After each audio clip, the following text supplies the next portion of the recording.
I was in the middle of installing a new mailbox when I got the letter and envelope with that obnoxious HOA logo slapped on the front like a badge of dishonor. I tore it open, already expecting some nonsense about my grass being half an inch too tall or a flower pot being non-regulation color. But no, this time they'd outdone themselves. The letter, signed in swirling blue ink by none other than Tracy Halwell, the HOA president and resident queen of passive aggression, demanded that I pay $200,000 to the HOA for the improvement and maintenance of the main access road. The kicker: that road was mine. Not metaphorically. Legally, I owned it. It was a weird quirk from when I bought the property 10 years ago. The previous owner, some old developer, carved out a private easement for what became the only way in and out of the neighborhood. The HOA had begged for years to take ownership, but I refused. Why would I hand over a perfectly good road to a group of people who once fined a neighbor for drying towels on a railing, so now they were trying to charge me for my own road? I went straight to the next HOA meeting, stomping into the community center with the letter in hand and fire in my gut. Tracy was already seated at the front of the table, her short blonde bob as sharp as her tone. She adjusted her glasses and gave me one of those tight-lipped smiles. "Isaiah, thank you for coming. We were just discussing the road issue." "Yeah," I said, holding up the letter. "This one? The one where you try to bill me 200 grand for a road I legally own." She didn't even flinch. "We've determined that since the road services the entire community, it's only fair that you contribute to its upkeep. It's my road. I maintain it. I even plow it in the winter. You're the ones using it for free." She clasped her hands together like she was talking to a child. "Isaiah, this is about community responsibility. If you refuse to pay, we'll have no choice but to pursue legal avenues." I couldn't believe the nerve. "You want to play legal games," I said, folding the letter and slipping it back into my pocket. "Fine. But you're not gonna like how this ends." I left that meeting with an idea already forming. The next morning, I pulled out the old plat map from my filing cabinet. The road was clearly marked as private property mine. I called my buddy Trevor, who worked construction, and asked him how fast he could build a small booth, something simple but solid. I wasn't waiting around for another bogus HOA stunt. By the end of the week, a fresh white toll booth stood proudly at the start of the road, just before the first row of houses. I installed a camera, a payment box, and a big, bold sign. Private road, $20 per vehicle, HOA vehicles included. I even got a little petty and added a line below that. Exact change only. No refunds. You should have seen Tracy's face when she pulled up in her Lexus and saw it. She slammed on the brakes so hard I thought she'd pop a tire. I was sitting in a lawn chair nearby, sipping lemonade like it was the 4th of July. She rolled down her window and barked, "What is this?" "You wanted to use my road," I said. "Now you pay like everyone else." "This is illegal," she snapped. "Nope," I said, tapping the laminated copy of my property deed I'd posted on the booth. "I own it, and the law says I can charge for access to private property. You want to sue me? Be my guest. But until then, pay up or turn around." She stared at me like I'd grown a second head, and then she peeled off, screeching tires and all. But the best part, the next day I counted over 60 cars that passed through. 60 cars. That's $1,200 on day one. Game on, Tracy. By the third morning, I had traffic cones out, laminated receipts printed, and a retired Marine buddy named Carl manning the booth while I went to work.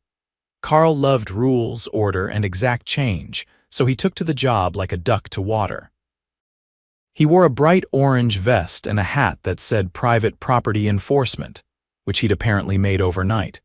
The cash box was locked, the camera footage uploaded nightly, and I even had a simple spreadsheet tracking every vehicle by time and plate. Not because I wanted to be petty, well, maybe a little, but because I knew Tracy wasn't going to let this go. And when that woman tried to twist reality, I wanted receipts. It didn't take long. That Friday, I came home to find a folded notice taped to my front door. The HOA seal again, this time accompanied by a formal cease and desist order. They accused me of operating a commercial enterprise without approval and interfering with community access. The whole thing read like it had been written by someone who'd skimmed a legal dictionary without understanding a word of it. I walked straight to my laptop, scanned the letter, and fired off an email to my lawyer, Sheila. She was a zoning specialist who'd helped me when I first bought the place. She replied within the hour, confirming what I already suspected. "They're bluffing," she said when I called. "You're not operating a business. You're collecting tolls on private property, completely legal under state law, but keep documenting everything. If they escalate, I'll be ready." And escalate they did. Saturday morning around 8, Carl called me, voice tense. "They're sending their own guy to tear down the booth," he said. "Pickup truck with a trailer just pulled up. Big guy wearing a polo with the HOA logo on it. He's got tools." I was there in 7 minutes. The guy was already halfway through unscrewing one of the side panels when I stepped out of my truck. "You planning to pay for that?" I asked, walking up. He froze. "I was instructed by the board to remove this obstruction." "You're tampering with private property," I said. "That's criminal mischief under state statute. And by the way, you're being recorded." He looked up at the camera on the booth, still whirring gently on its mount. "You can't charge people to access their homes," he said, but his voice had lost its edge. I handed him a printed copy of the deed and the state code that allowed toll collection on private easements. "Take it up with the county clerk," I said. "But if you touch another screw, I'm calling the sheriff." He backed off, muttering something under his breath, and drove away without another word. That night, I installed a second camera, this one hidden in a tree across from the booth. I had a feeling the HOA wasn't done trying to play dirty. Turns out I was right. 2 nights later, at 2 in the morning, I was woken up by a loud metallic crash. I grabbed a flashlight and ran outside, barefoot on the gravel. The booth was still standing, but someone had bashed the payment box with a crowbar. The lock was twisted and cash was scattered across the road. I gathered what I could and went straight to the footage. The hidden camera caught everything. A gray SUV pulled up. A man in a black hoodie stepped out, swung the crowbar twice, and tried to pry the box open. He seemed to panic when the lock didn't break immediately, grabbed a handful of bills, then bolted. The SUV had a temporary plate and I could make out 3 digits clearly. I brought the video to the sheriff's office that morning. Detective Alvarez leaned in as I paused the footage at the plate. "That's enough to run with," he said. "We'll get a warrant for the dealership records, and if this ties back to the HOA?" "That's what I'm hoping," I replied. 3 days later, I got the call. The SUV had been purchased by a man named Lucas Gentry, an HOA board member who also happened to be Tracy Halwell's cousin. The dealership confirmed he'd taken possession of the vehicle the same week the toll booth went up. Alvarez didn't waste time. They brought Lucas in for questioning, and he cracked almost immediately. Claimed Tracy had joked about how nice it would be if someone accidentally damaged the booth. Claimed he acted alone, but the police weren't buying it. They subpoenaed HOA meeting records and emails. Turns out, Tracy had sent a message to the board with the subject line, "Dealing with Isaiah's nonsense." In it, she said, "If the booth just happened to disappear, I doubt anyone would miss it." That was enough for a charge of conspiracy to commit property damage. Lucas was charged with vandalism and theft. Tracy got a visit from Alvarez, and her reaction, according to the report, was to slam the door in his face after calling her lawyer. The fallout was immediate. By the following week, 3 HOA board members had resigned. Tracy hadn't been arrested yet, but she'd been formally charged and was waiting on a court date. The HOA tried to distance themselves from the whole thing, issuing a letter to the neighborhood claiming unauthorized actions by individuals, and assuring everyone they were reviewing internal procedures. But it was too late. Word had spread. Neighbors who had once avoided eye contact with me started waving. A few even came by to drop off exact change with a wink. Then, out of nowhere, someone left a thank you note in my mailbox. No name, just thank you for standing up to them. We've all wanted to for years. The following Tuesday, I held a small gathering in my yard, nothing fancy, just lemonade, lawn chairs, and some folding tables. I invited everyone who'd ever been fined for dumb reasons. A flagpole that was an inch too tall, a mailbox that wasn't architecturally consistent, a dog bowl left on a porch. 18 people showed up. We compared stories, laughed, and started talking strategy. Sheila even came by to offer advice on how to petition for changes to the HOA bylaws legally, publicly, and with community backing. I wasn't just collecting tolls anymore. I was collecting allies. The neighborhood had changed, not in some dramatic, revolutionary way, but in subtle, telling shifts. People walked slower along the sidewalks now. They lingered longer at the curb when they saw me outside, asking questions they used to whisper behind shut doors. They were curious, hungry, even for someone to lead the charge against the HOA that had ruled over them with petty fines and veiled threats for years. And now that Tracy Halwell was under active investigation, with her cousin Lucas facing misdemeanor charges, the rest of the board was scrambling to cover themselves. But the cracks had already spread. Sheila suggested we go one step further. "You've got momentum," she said as we sat on my back deck. "You've got a dozen residents who have submitted sworn statements about harassment, selective enforcement, and financial mismanagement. That's enough to request a forensic audit." I nodded slowly, weighing the idea. "Would that force them to open the books? If the petition gets enough signatures and you file it through the county's HOA Oversight Committee, yes. And if anything is off, anything at all, it becomes a civil issue. If it's intentional. That's criminal." The next morning, I printed out 25 copies of the petition and started knocking on doors. I didn't have to say much. People signed almost reflexively. By mid-afternoon, I had 42 signatures, more than 2/3 of the neighborhood. That evening, I walked the petition into the county office myself. Within a week, the audit was underway. Meanwhile, I noticed something strange. The HOA's landscaper, who used to show up every Thursday like clockwork, hadn't been seen. Neither had the pool maintenance crew. Then came the whispers that the HOA account was frozen. Tracy's name was still on the checks, and with her under indictment, the bank had flagged the account pending investigation. They couldn't pay vendors. They couldn't issue fines. They couldn't even afford to print their quarterly newsletter. But that wasn't the end. A letter arrived at my house from the county auditor, marked confidential. Inside was a written request for any evidence I could provide of financial inconsistencies. I handed over everything: the spreadsheet I kept from the toll booth, the camera footage, and copies of Carl's handwritten logs. But the most damning piece came from my neighbor, Teresa, who had been the HOA treasurer 2 years earlier. She brought me a flash drive. "It's all in there," she said, eyes darting nervously. "They never changed the password after I left. I downloaded what I could before they locked me out." The files included internal budgets, receipts, and scanned bank statements. Sheila reviewed them and found it almost immediately. "There's a withdrawal here," she said, pointing at the screen.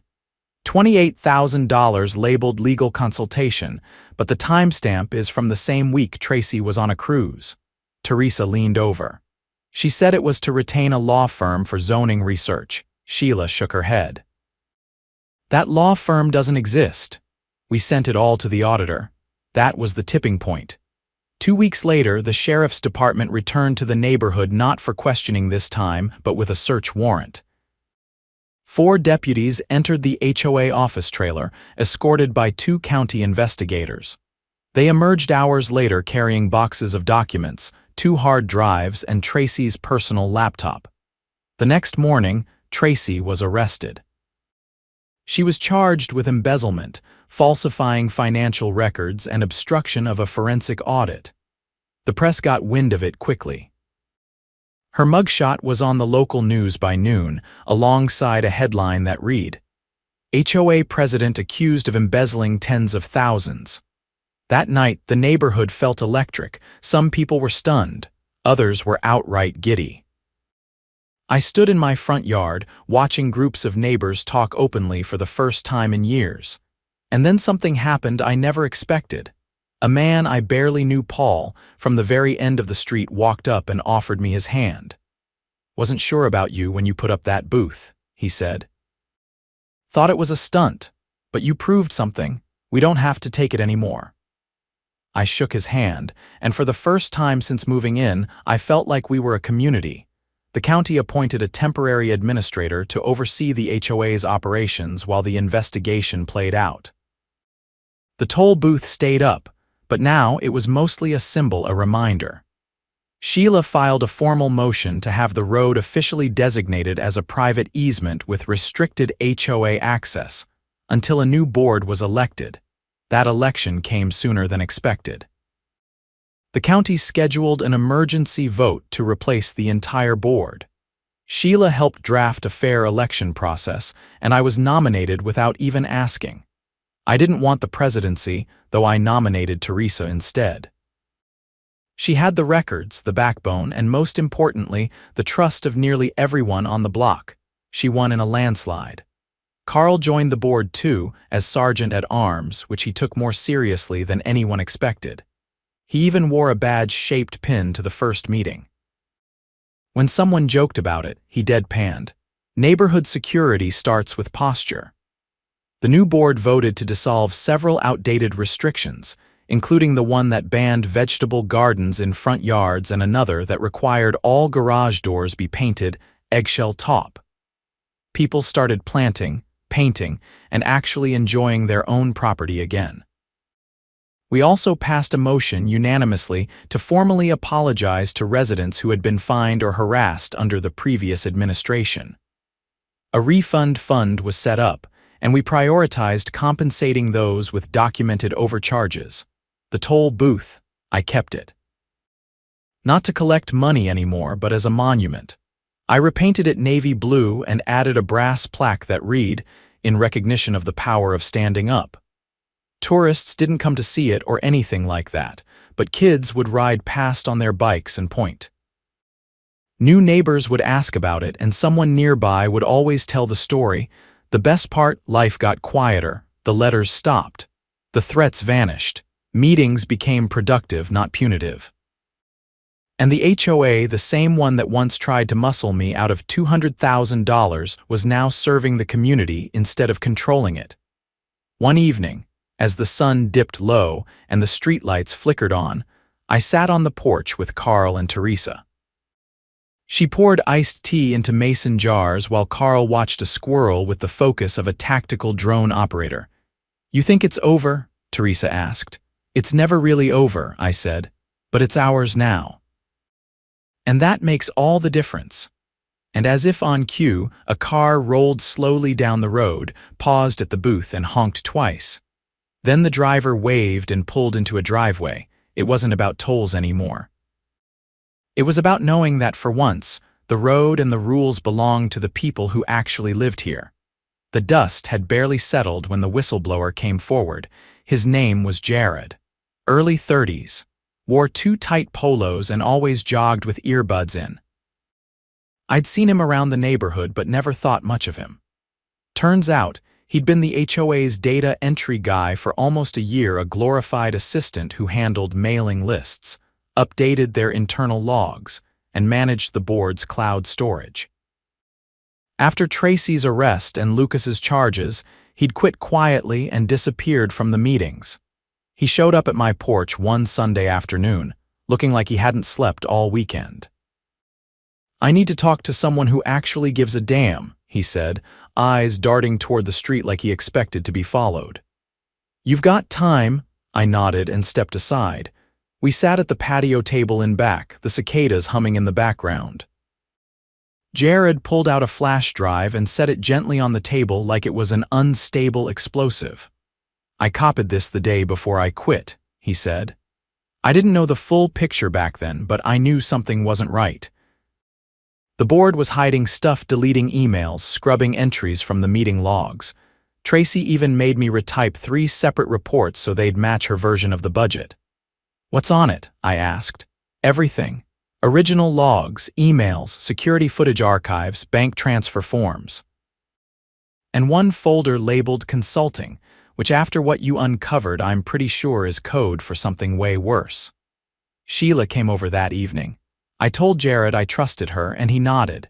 She brought her laptop, gloves, and a secure USB reader. Within 20 minutes, we were looking at a mountain of documents that hadn't been part of the county's audit. And then we found it. A spreadsheet labeled Alternate Fund Allocation. There were nearly a dozen entries, amounts ranging from $3,000 to almost $50,000 funneled through vague accounts with names like Safe Haven Consulting and Urban Guidance Partners. None of them had tax IDs. Sheila ran a reverse lookup on 2 of the account numbers. "They're offshore," she muttered. "Cayman Islands. No legitimate HOA does this. Ever." Then she found a folder of scanned receipts, photocopies of cash withdrawals made by Tracy and 2 other former board members. The dates lined up with travel itineraries to places like Turks and Caicos, Maui, and a luxury casino in Atlantic City. Expenses labeled as community enrichment research. She looked up at me. "This isn't just embezzlement. This is fraud on a federal level." We took the drive straight to the county district attorney's office the next morning. Jared gave a full statement under oath. Within 48 hours, the case was escalated to the state attorney general's Financial Crimes Division. Subpoenas went out. Bank accounts were frozen. And a quiet neighborhood that once worried about grass height suddenly found itself at the center of a multi-jurisdictional investigation. 3 more former board members were arrested. One of them, a guy named Dennis who used to host barbecues with HOA VIP aprons, tried to flee the state. He was caught at a small airstrip outside of Wichita with over $70,000 in cash and a duffel bag full of burner phones. The news exploded. Local channels camped outside the community gates. Reporters interviewed residents who'd been fined for wind chimes and solar panels, now learning that their money had funded private charter flights and resort stays. One woman, a retired librarian named Ruth, got tearful on camera when she found out her late fees had paid for Tracy's private spa treatments in Aspen. Public sentiment flipped overnight. The county held an emergency forum. Residents filled every seat and lined the walls. Sheila stood beside Teresa, our new HOA president, and presented a proposal to dissolve the HOA entirely and replace it with a voluntary neighborhood council, one with no authority to levy fines. Only maintain communal areas and represent the neighborhood in city planning discussions. People clapped before she even finished. A vote was scheduled. 96% voted in favor of dissolution. The HOA was gone. The city took over basic code enforcement, which meant no more arbitrary rules about lawn ornaments or mailbox flags. The neighborhood council elected its first representatives within 2 weeks, and I stayed out of it. I'd done my part. I didn't want power, I just wanted peace. The toll booth. I finally took it down. Carl helped me dismantle it piece by piece. We loaded the panels into his truck and donated them to a local theater group that needed stage props. The booth had served its purpose. It had started a fire, and now the blaze had cleared the rot from the roots. Jared, surprisingly, stayed in town. He got a job with a local nonprofit that helps whistleblowers navigate legal protections. He'd found his calling. Teresa, meanwhile, led the new council with a quiet confidence that made people actually attend meetings without dreading them. As for Tracy and the others, they faced a full trial. The state charged them with wire fraud, tax evasion, conspiracy, and obstruction. The evidence Jared provided, combined with the toll booth logs, the witness testimonies, and the financial audit, left no room for doubt. Tracy's defense tried to argue that she believed the funds were being used strategically, but the jury didn't buy it. She was sentenced to 15 years, with no chance of parole for at least 9. The others got between 5 and 10. Lucas, who had cooperated from the beginning, was given probation and community service. He now picks up trash along the same road he once tried to sabotage. 1 year after it all began, the neighborhood held a block party, not the kind with permits and plastic tables, but a real one. Grills fired up. Kids played with sidewalk chalk. Someone even brought a karaoke machine. I stood with Carl at the edge of the lawn, watching neighbors laugh without looking over their shoulders. "You think they'll remember all this?" Carl asked, sipping from a solo cup. "I hope so," I said. "Not so they stay angry, just so they never let it happen again." He nodded, quiet for a moment. "You ever think about selling the place?" he asked finally. "No," I said. "This is home. And now that we fought for it, I want to see what it becomes." A breeze rolled through, rustling the trees that lined the road, the same road they once tried to take from me. I thought about the booth, the cameras, the late-night crash, and the quiet victory that came not with shouting but with truth, persistence, and a community finally waking up. This wasn't just about a road anymore. It was about ownership in every sense of the word. And now we had it